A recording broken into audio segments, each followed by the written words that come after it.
మాసంలో ఉన్నాము? నవంబర్. వచ్చే నెలలో క్రిస్మస్. ఓ క్రిస్మస్ అంటే నెల ఆరంభం నుండి ముగింపు వరకు, అంటే 25th వరకు సెమీ క్రిస్మస్ అని, క్రిస్మస్ అని ఓ రకరకాలుగా జరుగుతూ ఉండటం మనందరం చూస్తూ ఉంటాం. అయితే ఈరోజు మనతో మాట్లాడబోతున్నటువంటి క్రీస్తు ప్రభుల వారు చెప్తున్నటువంటి, ప్రశ్నిస్తున్నటువంటి మాట ఏమిటంటే, క్రిస్మస్ లో క్రీస్తున్నాడా? ఒకవేళ ఉంటే నీ పాత్ర ఏంటి? నువ్వు జరుపుకోబోతున్నటువంటి క్రిస్మస్ లో క్రీస్తు ఉన్నాడా? ఒకవేళ ఉంటే నీ క్రిస్మస్ లో క్రీస్తు ఉంటే నీ పాత్ర ఏంటి? అదేంటిదయ్యా? యేసు ప్రభు పుట్టేదానికి నేనేం చేయాలి? ప్రశ్నలా కాదు. యేసు ప్రభు పుట్టేదానికి నేనేం చేయాలి? అయితే కొంతమంది భక్తుల జీవితాలలో క్రిస్మస్ వరకు ఎలాంటి పరిచర్య చేశారు, వాళ్ళు ఏ విధంగా ప్రభువును వాడబడ్డారు అన్నటువంటి మాటలను ధ్యానించి ముందుకు సాగేదాన్ని లూకా సువార్త 1వ అధ్యాయము వచనం 38 చదవండి ఒకసారి. అందుకు మరియా, ఇదిగో ప్రభు దాసురాలను, నీ మాట చొప్పున నాకు జరుగును కాక అనెను. మీ క్రిస్మస్ లో క్రీస్తు ఉన్నాడా? గడిచినటువంటి సంవత్సరాలు ఇక్కడ ఒక్కొక్కరు 50, 60, ఒక్కొక్కరికి 70, 80 సంవత్సరాలు, ఆవులకైతే ఇంచుమించు 100 ఉంటాయి. ఏమండి, ఇప్పుడు ఈ మందిరంలో ఒక 8 నెలలు బాలుల నుండి ఇంచుమించు 100కు దగ్గర ఉన్నటువంటి ముసలావిడ వరకు అందరూ కూడా మనం ఈ భూమి పైన జీవిస్తున్నంత ప్రతి సంవత్సరం క్రిస్మస్ జరుపుకుంటున్నాం, అవునా? అయితే క్రిస్మస్ లో నీ పాత్ర ఏంటి అని అడిగినప్పుడు, గడిచిన సంవత్సరంలో ఏం చేశావు నువ్వు? క్రిస్మస్ పండుగలో ఏం చేశావు నువ్వు? నీ పాత్ర ఏంటి? మరియమ్మ గారు ప్రధానమైనటువంటి పాత్రధారి, సూత్రధారి. ఈ అమ్మ చాలా భక్తి కలిగినటువంటిదిగా, దేవుని యందు విశ్వాసం కలిగినటువంటిదిగా, ఏమండి, ప్రభు యొక్క ధర్మశాస్త్రమును చక్కగా పఠిస్తూ భయం కలిగి, భక్తి కలిగి, విశ్వాసంతో తన జీవితాన్ని కొనియాడబడుతున్నటువంటి వ్యక్తిగా కనబడుతున్నది ఈ మరియ. ఆ మరియ దగ్గరికి గాబ్రియేలు దైవదూత వచ్చి ఏం చెప్పిందంటే, దయాప్రాప్తురాల ఓ మరియ, నీ గర్భవాసమున ఒక కుమారుడు పడతాడు, ఆయన యేసు అని పేరు పెట్టు. ఆయన సర్వలోక పాపములను మోసుకొని పోయేటువంటి గొర్రెపిల్లగా ఉంటాడు అన్నటువంటి యేసుక్రీస్తు రాకడ యొక్క సమాచారం మొత్తము మరియకు తెలియపరిచారు. హల్లెలూయా, తెలియపరిచిందా? అయితే మరియా కొన్ని ప్రశ్నలు అడిగింది. ఏమని? అదేంటిదయ్యా, నేను పురుషుని ఎరగనటువంటి దాన్ని కదా, నాకెలా సాధ్యము? నా గర్భవాసమున సంతానం కలుగుతుందని చెప్తున్నావు కదా, ఎలాగా అని అన్నప్పుడు, పరిశుద్ధాత్మ నేను ఆవరించినప్పుడు నువ్వు గర్భము ధరించి కుమారుడు కలదు అని చెప్పి, మోసే ధర్మశాస్త్రం ప్రకారము ఒకవేళ పురుషుని ఎరగకుండా, అంటే పెళ్లి కాకుండా ఒకవేళ గర్భము ధరిస్తే రాళ్లతో కొట్టి చంపాలి. మరి ఈ మరియా పురుషుని ఎరగకుండా నువ్వు గర్భము ధరిస్తావంటే, అయ్యా మోసే ధర్మశాస్త్రం ప్రకారం నన్ను రాళ్లతో కొట్టి చంపుతారు, నా ప్రాణములు కోల్పోవలసి ఉంటుంది, నాకు భయం వేస్తుంది, ఇది నా వల్ల కాదు, ఇంకొకరిని ఎవరినైనా ఎంచుకో అని అన్నదా? అంటే ఏమన్నది? మాట. అందుకు మరియా,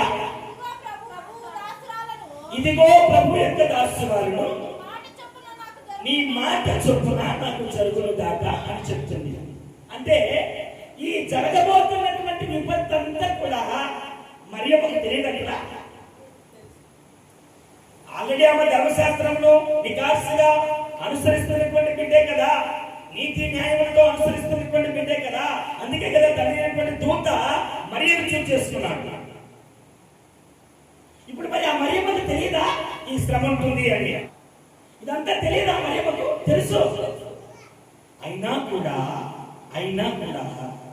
నీవు చెప్పినటువంటి విధంగా నాకు జరుగునుగాక చెప్తుంది. రాళ్ళతో తరుగుతారని తెలుసు, నిందిస్తారని తెలుసు, సూటిపోటి మాటలు మాట్లాడతారని తెలుసు. అవునా? భక్తులకు కలిగినటువంటి స్త్రీ సంతానం లేదని అన్న ఏడ్చేటువంటి ఏడ్పు అందరము విన్నాం, చూసినాం. మరి భర్త ఎదుగకుండా సంతానములు కలగటం అన్నటువంటిది ఎంత మటుకు సబబు? అది నా వల్ల అవుతుందయ్యా అని ప్రశ్నించలేదు అమ్మ. దానికి ఒప్పుకున్నది. ఆ శ్రమంతా తెలిసి కూడా ఒప్పుకున్నది. హల్లెలూయా, దేవునికి మహిమ కలుగును గాక. ఒప్పుకొని అంటుంది, నీవు తలంచినట్టుగానే నాకు జరుగును గాక. క్రిస్మస్ లో మరి చేసినటువంటి గొప్పనైనటువంటి పని ఏమిటంటే దేవుని కార్యము జరగటానికి తన జీవితాన్ని సమర్పిస్తూ ఉంది. చెప్పబడమా? హల్లెలూయా. మరి ఈ సంవత్సరం క్రిస్మస్ జరగడానికి నీ జీవితాన్ని కలిగినా, నీ జీవితాలలో కొన్ని దినాలన్నా దేవునికి సమర్పించేటువంటి మనసు కలిగి ఉన్నావా నీవు? మరియా తన ఈయన మానవ పాడముల సమస్తాన్ని కూడా యోచించినా కూడా వాటన్నిటిని కూడా పక్కన పెట్టి దేవుని కార్యము జరగాలని, ఆయనే నన్ను చూసుకుంటారన్నటువంటి విశ్వాసంతో నీవు చెప్పినట్లుగా నాకు కలుగునుగాక అని చెప్పింది. లోకరక్షకుని అందించడానికి తన జీవితాన్ని మరియమ్మ ప్రభువునకు అప్పగించింది. ఇప్పుడు నేనంటున్నాను, జీవితం అంతా తర్వాత ముచ్చరా, ఇంతకు కొన్ని దినాలన్నా, దినములో కొన్ని గంటలన్నా దేవునికి మీరు అప్పగిస్తున్నారా? మొదటి ప్రశ్న. రెండవది, ప్రేమైనటువంటి దేవుని జనాంగమా, సర్వోన్నతుడైన దేవుడు మాట్లాడుతున్నటువంటి మాట రండి. మత్తయి గారు రాసినటువంటి శుభవార్త 1వ అధ్యాయము 24వ వచనాన్ని ఒకసారి చదవండి. యేసోపు నిద్ర మేల్కొని ప్రభు దూత తనకు ఆజ్ఞాపించిన ప్రకారము చేసి లేచి తన భార్యను చేర్చుకొని ఆమె కుమారుని కను వరకు ఆమెను ఎరుగక ఉండెను. క్రిస్మస్ లో రెండవ పాత్రధారి, మొదటి పాత్రధారి మరియా, రెండవ పాత్రధారి యేసోపు. యేసోపు తన భార్యను అంటున్నారు, అప్పటికి ఇంకా పెళ్లి కాలేదు. కేవలము ప్రధానం మాత్రమే చేయబడింది. అంటే ఎంగేజ్మెంట్ అయింది. బహుశా ఈ మాటలు బట్టే పెద్దలు చెప్తున్నారేమో, ఎంగేజ్మెంట్ అయితే సగం పెళ్లి అయిపోయినట్టే చెప్తారు. మరియమ్మ ఇంటి దగ్గర మరియమ్మ ఉంది, యోసేపు ఇంటి దగ్గర యోసేపు కాదు. కేవలం ప్రదానం చేయబడింది అంటే. ఈ లోపలనే దూత వచ్చింది, చెప్పాల్సిన కార్యం చెప్పేసి. ఎప్పుడైతే దూత చెప్పిందో పరిశుద్ధాత్మ వలన ఆయమ్మ గర్భం ధరించింది. ఆ గర్భం ధరించినటువంటి సంగతి ఈ నోట ఆ నోట ఆ నోట ఆ నోట పడి యేసోపునకు తెలిసింది. కనుక ఎక్కడ నన్ను లోకం నిందిస్తుందో, ఎక్కడ నన్ను అవమానపరుస్తుందో, ఎక్కడ నన్ను హేళన చేస్తుందో అన్నటువంటి ఉద్దేశంతో ఈ యోసేపు మరియమ్మను చేర్చుకోవడానికి నిరాకరించాలి అన్నటువంటి ఒక మనసుని కలిగి నిద్రిస్తున్నాను. స్వప్నమంత ప్రత్యక్షమై యోసేపుతో మాట్లాడుతుంది. నాయనా యోసేపు, నీవు మరియను విడనాడటానికి, అంటే నాకు వద్దని చెప్పడానికి యత్నించేటువంటి ప్రయత్నం చేస్తున్నావు. ఆయమ్మ ఏ పాపము ఎరుగునటువంటిది, పరిశుద్ధాత్మ వలన ఆయమ్మ గర్భం ధరించింది. కనుక ఆయమ్మతో కూడా నువ్వు ఉండు. ఏమాత్రం ఏం చేయకుండా, ఇదేదో కలలో వచ్చిందే అనుకోకుండా, నా ప్రేమైనటువంటి దేవుని బిడ్డారా, తన భార్యగా స్వీకరించి యేసు క్రీస్తు ఈ లోకంలోనికి జనించేంత వరకు ఎరుగునటువంటి వాడుగా కనబడుతున్నాడు. చెప్పబడదామా? దేవుని కార్యాన్ని మరియమ్మ గారు మోస్తున్నారు. ఆ కార్యాన్ని జరిగించేంత వరకు యోసేపు పక్కన ఉండి సహకారుగా ఉంటున్నాడు. మనం నిర్గమకాండములు గమనించినట్లయితే 17వ అధ్యాయము 10వ వచనాన్ని ఒకసారి చదవండి. యెహోషువ మోషే తనతో చెప్పినట్లు చేసి అమాలేకీయులతో యుద్ధమాడెను. మోషే అహరోనును హూరు అను వారు ఆ కొండ శిఖరం ఎక్కి మోషే తన చెయ్యి పైకెత్తినప్పుడు ఇశ్రాయేలీయులు గెలుస్తున్నారు. మోషే తన చేతుల కిందికి దించినప్పుడు అమాలేకీయులు గెలుస్తున్నారు. మోషే ఒక కొండ శిఖరాన్ని ఎక్కి అమాలేకీయుల మీదకి యుద్ధానికి వెళ్ళాలని చెప్పి ఆయన కొండకి ప్రార్థన చేస్తూ ఉన్నాడు. ఆ ప్రార్థన చేసేటువంటి వైనంలో ఏమండి, యుద్ధం అంటే ఒక గంట లేదా 3 గంటల సినిమా మాదిరి, లేకపోతే నాటక మాదిరి ఒక అరగంట, లేకపోతే యూట్యూబ్ లో రీల్స్ అవి చూసేటువంటి విధంగా ఒక 2-3 గంటలు ఉంటుందా? అలాంటి సందర్భంలో మోషే మోకరించి చేతుల పైకెత్తి ప్రార్థన చేస్తున్నాడు. ప్రభువా, నువ్వు చెప్పినావు కదా మేము యుద్ధానికి వెళ్తున్నాము, మాకు విజయాన్ని అని ప్రార్థన చేస్తూ మొరపెడుతూ ఉన్నాము. ఆ మొరపెడుతున్నప్పుడు ఆయన ఎప్పుడైతే చేతులు పైకెత్తుతున్నాడో అప్పుడు ఇశ్రాయేలు ప్రజలు తెలుస్తున్నారు. ఎంతసేపు చేతులు పైకెత్తిస్తాడు? ఆ వైనములో తన చేతులు నొప్పెట్టి బలమును కోల్పోయి వాటంతటవే చేతులు కిందికి దిగిపోతున్నాయి. హల్లెలూయా. చేతులు పైకెత్తితే ఇశ్రాయేలు ప్రజలు గెలుస్తున్నారు, చేతులు కిందికి దించితే అమాలేకీయులు గెలుస్తూ ఉన్నారు. నా ప్రేమైనటువంటి దేవుని బిడ్డలారా, నేను చెప్తున్నటువంటి సంగతి ఏమిటంటే, అప్పుడు అలాంటి సందర్భంలో ఇక్కడ ఇద్దరు వ్యక్తులు వెళ్ళి పోరాడుతున్నటువంటి వ్యక్తితో సమపాలులుగా సహకారులుగా నిలుస్తున్నారు. చదవడం వచ్చిన వల్ల మోషే తన చెయ్యి పైకి ఎత్తినప్పుడు ఇశ్రాయేలు గెలిచిరి. అమాలేకీయులు గెలిచిరి. మోషే చేతులు బరువెక్కగా వారు ఒక రాయిని తీసుకొని వచ్చి అతను దాని మీద కూర్చుండటకై దాన్ని వేసి కూర్చుండడానికి, అంటే బలము ఉడికిపోయి పాపము ఇంకా ఉండలేక తారలేక సమస్యపోతున్నటువంటి అనుభవంలో అక్కడ ఉన్నటువంటి వారు ఆయన చక్కగా తీసుకుని వెళ్ళి చిన్నగా, అయ్యా ఇక్కడ కూర్చుందని ఒక రాయి వేశారు. కానీ ఇక్కడ కాన్సెప్ట్ ఏంటి? చేతులు పైకెత్తటము, చేతులు పెంచటం కదా. ఆ కింది వచ్చి నాకు చదివితే అహరోను ఊరును ఒకడు ఈ పక్కను ఇంకొకడు ఆ పక్కను అతని చేతులతో ఆనుకొనగా అతని చేతులు సూర్యుడు అస్తమించే వరకు నిలకడగా నేను చెప్పడం వల్లమా నా ప్రేమ దేవుడి ద్వారా దేవుని పరిచర్యలో దేవునితో సన్నిహితం కలిగి ఉన్నటువంటి పోరాడుతున్నటువంటి వ్యక్తులతో మీరు సహకారంగా ఒక్కసారిగా ఉన్నారా? యోసేపు ప్రభు భారమును మోస్తున్నటువంటి మరియకు యోసేపు తోడుగా ఉన్నాడు. ఇశ్రాయేలు పక్షాన యుద్ధానికి వెళ్ళినప్పుడు తన చేతులు పైకెత్తడానికి కూడా బలము లేనంతగా బలహీనపడినటువంటి మోసే యొక్క చేతులను అహరోను హూరులు అన్నటువంటి వారు ఎత్తి పట్టుకుంటున్నారు. మరి ఈరోజు నీ నా పరిస్థితి, మరి క్రిస్మస్ లో పరిశుద్ధుల యొక్క శ్రమలలో పాలు పంపులు పొందేటువంటి అవకాశం ఏమైనా ఉందా? మనకు తెలిసిన క్రిస్మస్ ఏంటి? కొత్త బట్టలు కొనుక్కున్నామా? ఆ రోజు చికెన్ మటన్ తెచ్చుకున్నామా? మంచి పిండి వంటకాలు చేసుకున్నామా? బంధువులు ఇంటికి పిలుచుకున్నామా? సినిమాకి వెళ్ళినామా? సీరియల్స్ చూసినామా? కథలు చెప్పుకున్నామా? ఆడుకున్నామా? దీని పేరు మరలా క్రిస్మస్. పశువుల పాటు దేనికేసాడు? క్రిస్మస్ అంటే క్రీస్తు పుట్టాలనేటువంటి దానికి చిహ్నంగా వేస్తున్నారు. కానీ అందులో ఎవరు లేరు? యేసు ప్రభు లేరు.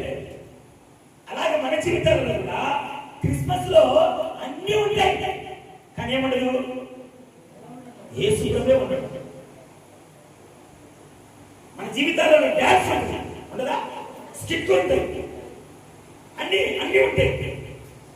ఇంకా భక్త మహాశయులు మా పాస్టర్ అసలు క్యాచ్లే పెట్టడు, యాక్షన్ సాంగ్ కూడా పెట్టడు. హల్లెలూయా. హైదరాబాద్ కు నేను ఒక మీటింగ్కి వెళ్ళాను. ఓ లక్షల రూపాయలు హెచ్చించి అంత మంచిగా ఆర్భాటంగా మంచి సౌండ్ సిస్టమ్, మంచి క్వాలిటీ అన్నిటిని సిద్ధపరిచి మీటింగ్ జరుగుతుంది. 5:30 నుంచి స్టార్ట్ చేశారు మీటింగ్. ఎన్ని గంటల నుంచి? 5:30 నుంచి. పాంప్లెట్లు ఇచ్చింది 7 గంటలకు. పాంప్లెట్ ఇచ్చింది ఎన్ని గంటలకు? 7 గంటలకు ఇచ్చారు. కానీ స్టార్ట్ చేయడము 5:30కే చేశారు. 5:30 నుండి ఇంచుమించు 10:30 వరకు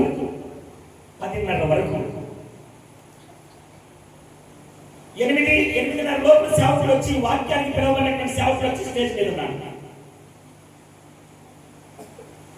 పద్యాలు పాడుతాను, డ్రామాలు వేస్తాను, యాక్షన్ సాంగ్స్ పెడతాను, స్కిట్లు రకరకాలైనటువంటి చేస్తాను. శాస్త్రాలు ఈడిపోతే వాడు, వాడిపోతే ఈడు, ఈ ఏషం పోతే ఆ ఏషం పోతే ఈ ఏషం, అన్ని ఆర్భాటంగా జరుగుతున్నాయి. ఈ సేవకుడు పాపము వాక్యాన్ని తెలిసిన సేవకుడు వాటిని చూస్తూ ఏం వాక్యం ప్రిపేర్ చేసిందో తెలియదు, కానీ ఖచ్చితంగా ఈరోజు వాక్యం మార్చాలి అనుకున్న అనుభవంతోనే కూర్చొని ఉన్నాడు. నేను స్వతహాగా గమనించినటువంటి సంగతి. కడపలేని చాలా మంది సేవకులు వెళ్తున్నారు. అన్ని జరిగినాక 10:30కో 11కో సేవకునికి, ఇప్పుడు మన మధ్య ఉన్నటువంటి సేవకుడు వచ్చి తన అమూల్యమైనటువంటి వాక్యాన్ని అందిస్తాడు. ఐదారు చాలా లేట్ అయింది కనుక ఒక 15 నుంచి 20 నిమిషాల లోపల వాక్యం చెప్తాడు. సరిపోయిందా? 5:30 నుండి 6:30, 7:30, 8:30, 9:30, 10:30, 5 గంటలు ఉన్నవి లేనివి చెత్త చెదారము లోకానంతా తీసుకొని వచ్చి స్టేజ్ మీద అల్లాడించి, వాక్య సమయానికి వచ్చాక టైం అయిపోతుంది కనుక ఒక 15 నుంచి 20 నిమిషాలు, మహా అంటే ఒక అర్ధగంట. ఇప్పుడు ఇలా తీసుకున్నారా? యేసు ప్రభువు వారు ఉన్నారా? ఫస్ట్ సారి పోయినప్పుడు బాగా జరిగింది. రెండోసారి పోయినప్పుడు నేను ఎందుకు వచ్చానా ఈ మీటింగ్ అనుకున్నాను. ఎందుకంటే అందులో యేసుకు స్థానం. హల్లెలూయా. మరి ఈ రోజు నీ క్రిస్మస్ లో నీ పాత్ర ఏంటి? ఆ రోజు పెద్దగా తిని కమ్మగా నిద్రపడమా, మంచి వస్త్రాలు కొనుక్కోడమా, పిండి వంటలు చేసుకోవడమా, ఇంటికి పెయింట్లు వేసుకోవడమా, ఏంటిది నీ పాత్ర? మరియమ్మ తన జీవితాన్ని సమర్పించింది. యోసేపు దేవుని యొక్క భారమును మోస్తున్నటువంటి భక్తుల యొక్క సమూహానికి నాయకత్వాన్ని వహించింది. ఆ భారమును మోసేవారిని ఎంకరేజ్ చేస్తూ ఉన్నాడు. అహరోను హూరులాగా మోసేకు సహాయంగా ఉన్నట్టుగా భక్తుల యొక్క శ్రమలలో చేదోడు వాదోడుగా ఉంటున్నారు. నా ప్రియమైనటువంటి దేవుని సంగమా, ఈరోజు మరి నీ పరిస్థితి ఏంటిది? రండి పరిశుద్ధ లేఖన గ్రంథంలో నుండి లూకా సువార్త 1వ అధ్యాయం 41వ వచనం చదవండి. జకరియా ఇంటిలో ప్రవేశించి ఎలిజబెత్తుకు వందనములు చేసెను. ఎలిజబెత్ మరియ యొక్క వందన వచనమును వినగానే ఆమె గర్భములో ఉన్న శిశువు గంతులు వేసెను. దేవునికి మహిమ కలుగును గాక. దేవుని యొక్క కార్యాన్ని మోస్తున్నటువంటి మరియను తన ఇంట చేర్చుకొని ప్రభు యొక్క మహాకృపను పొందుకొని ప్రభువును మోస్తున్నటువంటి మరియను చేర్చుకొని ఎలిజబెత్ అమ్మ ఏం చేసింది? 3 నెలలు సంరక్షించింది. అదే విధంగా ఆయన మార్గమును సరళము చేయటానికి బాప్తిస్మం ఇచ్చేటువంటి యోహానును ఆయన గర్భం ధరించింది. ఆల్రెడీ ఆయన గర్భవతి. ఏంటంటే ఆయన ఆల్రెడీ గర్భవతి. యేసు ప్రభు కంటే బాప్తిస్మం ఇచ్చినటువంటి యోహాను గారు 6 మాసాలు పెద్దవాడు. మరియమ్మను చేర్చుకున్న సమయానికి ఈయమ్మ కూడా గర్భవతి. అయినా సరే తన ఇంట చేర్చుకొని ఆ యొక్క పరిచయం చేసినట్లుగా చూస్తున్నాం. అందుకే పరిశుద్ధుల యొక్క శ్రమలలో పరిచర్య చేసేటువంటి తత్వం కలిగి ఉన్నావా? ఈ క్రిస్మస్ లో పరిచర్య చేసేటువంటి అనుభవం, ఆ తీర్మానం ఉందా నీకు? నాకు ఎక్కడ జోలి లేదు. ఆ రోజు రాత్రికి ప్రార్థన అంటే వచ్చి కూర్చుంటే ఆడికే పెద్ద గొప్ప. లూకా శుభవార్త 2వ అధ్యాయము 17వ వచనం చదవండి ఒకసారి. వారు చూచి తమతో చెప్పబడిన మాటలు ప్రచురము చేసిన వ్యక్తులు ఎవరయ్యా అంటే గొల్లలు. ఎవరయ్యా? గొల్లలు. అంటే ఈ గొల్లు కాసుకున్నటువంటి వారికి తండ్రి అయినటువంటి దేవుడు ఒక సువార్త అంటే మొట్టమొదటి సువార్త గొల్లలు కానిపోయింది. మరియమ్మ, యేసూసు, ఎలిజబెత్ ఇప్పుడు గొల్లలు కానిపోయింది. గొల్లలు కానిపోయి, అయ్యా లోకరక్షకుడు మీకోసం పశువుల పాకలో ఆయన ఈ విధంగా అవతరించినాడు అని చెప్తానని వెళ్ళారు, చూశారు, కన్ఫర్మ్ చేశారు. చేసి ఏం చేసిన వాళ్ళు ఏమైతే విన్నారో, ఏమైతే చూసిందో దానిని ప్రకటన చేసింది. ఎలాగా? పశువుల పాకలో యేసు ప్రభు పుట్టిండ్రా, పశువుల పాకలో యేసు ప్రభు పుట్టిండు అన్నటువంటి సత్యాన్ని సర్వలోకానికి చాటింపు వేసింది. మరి ఈ రోజు క్రిస్మస్ లో కనీసం నీ రక్త సంబంధికులకు, నీ బంధుమిత్రులకైనా చెప్పబోతున్నావా? నువ్వు అంతలెక్క చూసే క్రిస్మస్ వేరు, వెనకరా అని పిలవగలిగిన మనసుందా? సువార్తను ప్రకటించాలి. మరి నువ్వు ప్రభు యొక్క భారాన్ని ఎత్తుకోవు. ప్రభు యొక్క భారాన్ని మోస్తున్నటువంటి వారికి వారి శ్రమలలో నువ్వు సహకారిగా ఉండవు. తర్వాత ప్రభు యొక్క సన్నిధిని కనిపెట్టేటువంటి వారి యొక్క మార్గానికి సేవ చేసేటువంటి తత్వం ఉండదు. తర్వాత ఈ సత్య సువార్తను ప్రకటించేటువంటి స్థితి కూడా ఉండదు. నేను కూడా క్రిస్మస్ జరుపుకుంటున్నా. ఎట్లా? మేము కూడా క్రిస్మస్ జరుపుకుంటున్నామండి. కావాలంటే చూసుకో, మా కుండలో మాంసం ఉంది, ఈ పక్క కుండలో చికెన్ ఉంది, ఆ పక్క కుండలో మటన్ ఉంది, ఈ పక్క ఫిష్ ఉంది, ఆ పక్క బాస్మతి రైస్, చిట్టు ముత్యాల బియ్యము. మామూలు కథ కాదు, అన్ని ఉన్నాయి. ఒక డబ్బాలో వడలు ఉన్నాయి, ఇంకొక డబ్బాలో కజ్జికాయలు ఉన్నాయి, ఇంకొక డబ్బాలో కాయాలు ఉన్నాయి. ఇది మా క్రిస్మస్. కానీ యేసు ప్రభు కోరుకుంటున్న క్రిస్మస్ అది కాదు కదా. అంటే మీ క్రిస్మస్ లో క్రీస్తు యొక్క పని, క్రీస్తు యొక్క ఆవశ్యకత, క్రీస్తుకు సంబంధించినటువంటి ఏ కార్యం కూడా కనబరాదు. కానీ మనం క్రిస్మస్ జరుగుతుంది. హల్లెలూయా. హైదరాబాద్ లో భక్తునికి చూపించినటువంటి విధంగా పశువుల పాక యేసు ప్రభు పుట్టినదానికి వేసిండ్రు, కానీ అందులో యేసు ప్రభు లేవు. మనం కూడా 25వ తారీఖు కోసం 2 నెలల నుంచి పిల్లలకు బట్టలు కావాలి, వాళ్ళకి కావాలి, దానికి కావాలి, తినకు కావాలి, రకరకాలుగా అన్నిటినీ పొందిపరుస్తాం. లాస్ట్ వచ్చేసరికి యేసు ప్రభు గానే ఉండదు. హల్లెలూయా చెప్పాలి. హల్లెలూయా.